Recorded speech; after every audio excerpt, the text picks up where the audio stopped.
থেকে আগে তোমাকে ফাইনাইট ভার্বটা খুঁজে বের করতে হবে, যেটা দ্বারা আমরা টেন্স চিনতে পারছি, তাই তো? এবং সেটা কি বলতো? ডেফিনেটলি ভালোবাসে। ভালোবাসা কথাটা কোন টেন্সকে বোঝাচ্ছে বলতো? বর্তমানকালকে বোঝাচ্ছে, ঠিক আছে? ওকে, তারপরে আমরা দেখব যে আর কি কোনো ক্রিয়া লুকিয়ে আছে এখানে? আছে। কি আছে ওটা? খেতে। আর খেতে কথা, আচ্ছা, যেভাবে আমি তোমাদেরকে আগে বলেছিলাম যে নন ফাইনাইট যেটা, সেটা কোনোদিনও টেন্সকে শো করাবে না। আচ্ছা, খেতে কথাটার দ্বারা তোমরা কি বুঝতে পারছো কোন কালের কথা বলছে? পারছো কি না? অতএব এটা নন ফাইনাইট। যেমনটা আমি বললাম যে একটা বাক্যে একটা সরল বাক্যে, নট একটা বাক্যে নয়, একটা কমপ্লেক্স সেন্টেন্সও তো হতে পারে, সেটাও তো একটা বাক্য, সেখানে কথা বলছি না। একটি সরল বাক্যে একটির বেশি ফাইনাইট ভাব থাকবে না।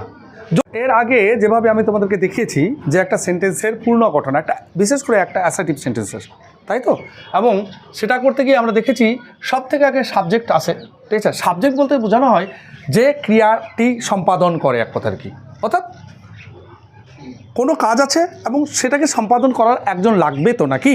ওকে, এবং তাকেই মানে সেন্টেন্স মেকিংয়ের ভাষাতে কী বলা হয় বলতো? সাবজেক্ট বলা হয় আর কি, ঠিক আছে? তো সেটা হচ্ছে তোমার কি সাবজেক্ট, ঠিক আছে? তারপরে যেটা আসছে সেটা অবশ্যই ক্রিয়া, যেটাকে ভার্ব বলি আমরা, এবং সেখানে ফাইনাইট ভার্ব হবে। অর্থাৎ সাবজেক্টের পরে কী বসবে বলতো? ফাইনাইট ভার্ব বসবে। ফাইনাইট ভার্ব বলতে যে ধারণাটা আমরা পেয়েছি সেটা হচ্ছে এমন একটি ক্রিয়া যেটি টেন্সকে বহন করে, অর্থাৎ এমন একটি ক্রিয়া যেটাকে দেখেই আমরা বুঝতে পারবো যে কোনো কালের কথা বলছে, অতীতের কথা বলছে, বর্তমানের কথা বলছে, বা ভবিষ্যতের কথা, ঠিক আছে? তারপরে যেটা আসবে সেটা হচ্ছে তোমার গিয়ে তার অবজেক্ট। অবজেক্ট কি? এমন কোনো এক নাউন বা প্রোনাউন যেটা ক্রিয়াটিকে রিসিভ করবে, এক কথা আর কি। ধ্যান দেওয়ার চেষ্টা করবো। অবশ্যই এই অবজেক্টটা এই ক্রিয়াকে কি বা কাকে দিয়ে প্রশ্ন করে বের করতে হবে। তাহলে কে দিয়ে প্রশ্ন করব? তো কর্তা পাবো, তারপরে স্বয়ং ক্রিয়ার কাজ আসবে, ঠিক আছে? তারপরে ক্রিয়াকে কি বা কাকে দিয়ে প্রশ্ন করব, তাহলে অবজেক্ট পাবো, ঠিক আছে? তারপরে যেটা পাবো সেটা হচ্ছে তোমার adverb of manner, verb of manner. নিশ্চয়ই কাজটিকে যদি আমি কীভাবে দিয়ে প্রশ্ন করি তাহলে যে উত্তরটা বেরোবে সেটা হচ্ছে অ্যাডভার্ব অফ ম্যানার। কেন? অর্থাৎ কোনো কাজ যদি কেউ করছে, ঠিক আছে, তো নিশ্চয়ই সেটাকে করার তো কোনো ধরন থাকবে নাকি, যে কীভাবে করলো। যেমন ধর নাও একটি ছেলে দৌড়াচ্ছে, ঠিক আছে, তো ছেলেটা কীভাবে দৌড়াচ্ছে তার তো একটা ধরন আছে, ঠিক আছে? আস্তে দৌড়াচ্ছে, দ্রুত দৌড়াচ্ছে, ঠিক আছে? আচ্ছা, সে ইংলিশে কথা বলে, ঠিক আছে, তো কথা বলাটা একটা ক্রিয়া, ঠিক আছে? তো কীভাবে কথা বলে? নিশ্চয়ই তো একটা ধরন আছে, মানে খুব ভালোভাবে কথা বলে, খারাপভাবে কথা বলে, আটকে কথা বলে, এই সমস্ত জায়গাগুলো কিরে অবশ্যই অবজেক্টের পরে স্থান হবে তার, ঠিক আছে?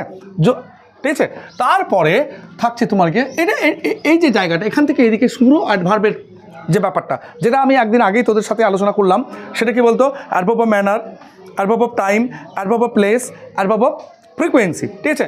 তো অবজেক্টের পরে যে জায়গাগুলো আসছে না, পুরো অ্যাডভার্বের জায়গাটা মনে রাখার চেষ্টা করবা। যদি আমরা সেন্টেন্স স্ট্রাকচারকে ভাগ করি তো ভাগ করতে পারি আমরা, এক জায়গায় বসবে সাবজেক্ট ভার্ব অবজেক্ট, এবং এক জায়গায় বসবে কি বলতো? পুরো অ্যাডভার্বের যে অংশগুলো আর কি। এবং তারপরেই যেটা প্রিপোজিশন আসবে, প্রিপোজিশনের পরে কি বলবো বলতো? Adverb of place. সংক্ষেপে লেখার চেষ্টা করছি, তোমরা বুঝতে পারবা। Adverb of place. নিশ্চয়ই কোনো কাজ আছে, কেউ কোনো কাজ সম্পাদন করছে, তো তাকে কোনো একটা জায়গাতে তো সম্পাদন করবে। এখন আমি কি করছি? এখানে তোমাদেরকে পড়াচ্ছি, তো নিশ্চয়ই কোনো একটা জায়গা তো বেছে নিয়েছি পড়ানোর জন্য নাকি, ঠিক আছে? ওটা কি একটা ক্লাসরুম, তাই তো? তো এটা অ্যাডভার্ব অফ কী হলো বলতো? প্লেস হয়ে গেলো আর কি, ঠিক আছে? তারপরে কি আসছে বলতো? আবার প্রিপোজিশন আসছে, অবশ্যই আবার কি আসবে বলতো? প্রিপোজিশন আসবে, ঠিক আছে? তারপরে কি আসবে বলতো? অ্যাডভার্ব অফ টাইম আসবে, ঠিক আছে? টি থেকে টাইম এক কথা আর কি। আবার আমি তোমাদেরকে বোঝাচ্ছি যে কেউ যখন কোনো একটা কাজ করছে, ঠিক আছে, তো নিশ্চয়ই সেই কাজটা করার জন্য তো একটা সময় বেছে নিয়েছে নাকি? যখন এখন ঘড়িতে কটা বাজে? 11টা, ঠিক আছে? তো 11টার সময় আমি কি করছি বলতো? ক্লাস 9-এর ক্লাসটি নিচ্ছি, ঠিক আছে? ক্লাস 9-এর ছাত্রদেরকে পড়াচ্ছি।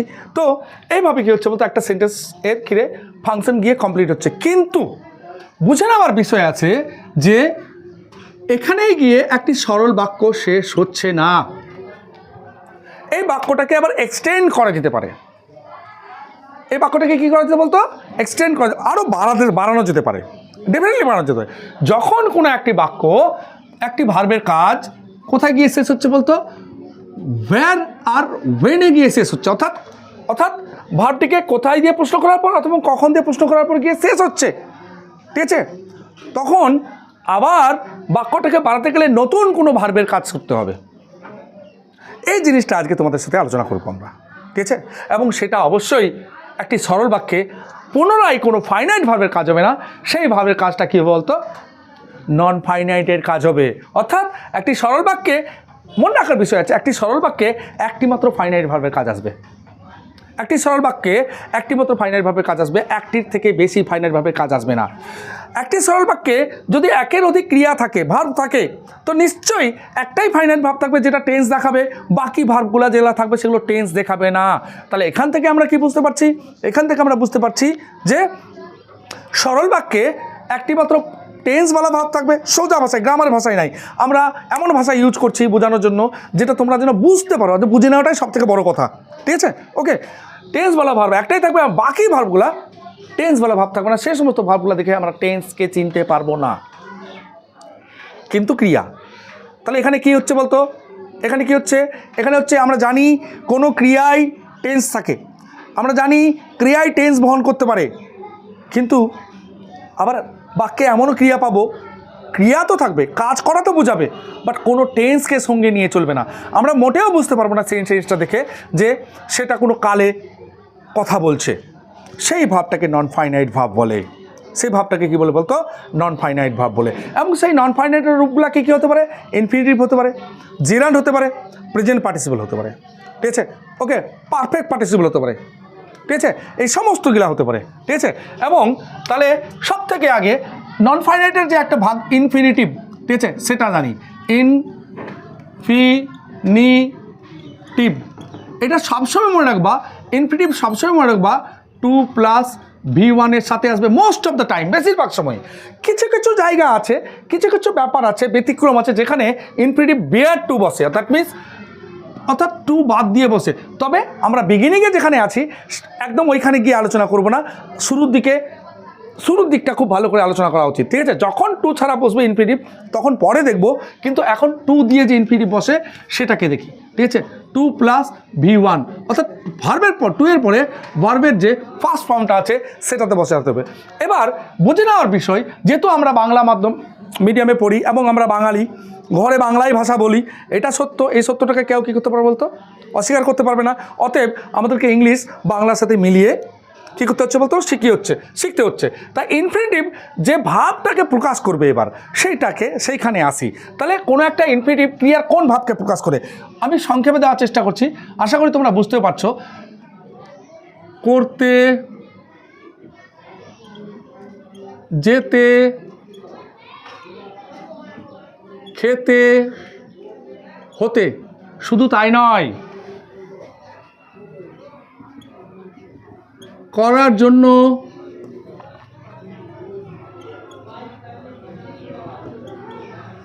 চাওয়ার জন্য, হওয়ার জন্য, শুধু তাই নয়, ঠিক আছে? করার, একটু লিখতে গিয়ে হচ্ছে, হওয়ার,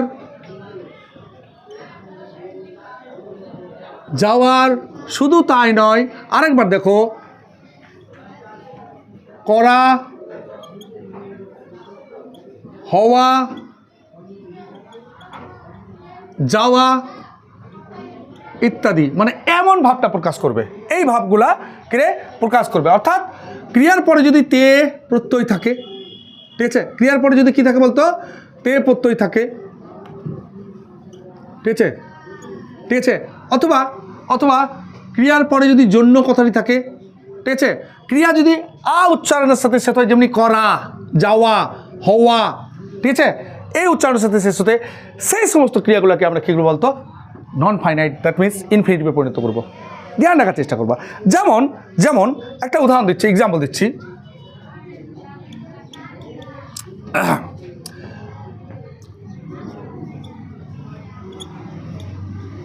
শিশুরা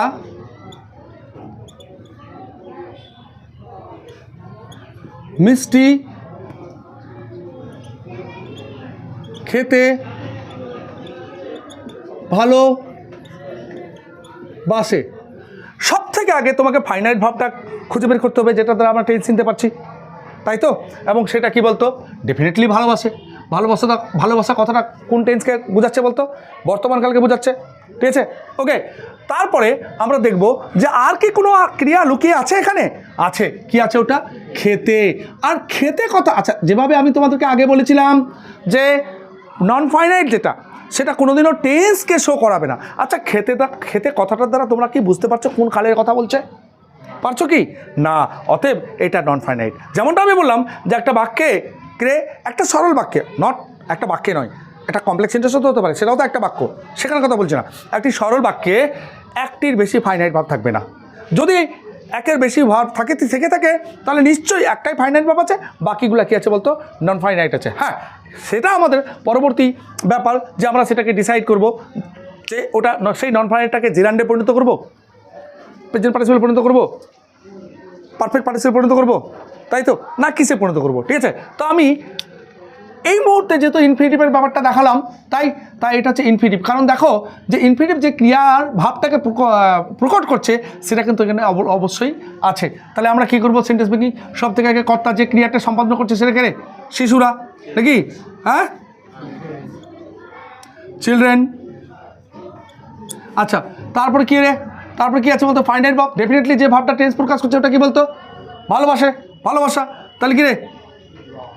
আচ্ছা, লাভই দিই, অসুবিধা নেই।